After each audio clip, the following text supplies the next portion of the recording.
یا رب عذاب در امریکا کن نازل، کفر پلید شوند و چار غایل، کفر پلید شوند و چار غایل.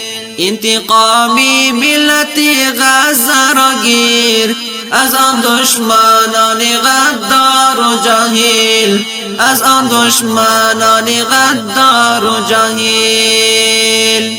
دشمنانی دین شد خجل شرمسار، در عذاب الهی شد گرفتار، در عذاب الهی شد گرفتار. نابود و ویران شوند انشاءالله ناتو و اسرائیل و جمله کفار، ناتو و اسرائیل و جمله کفار.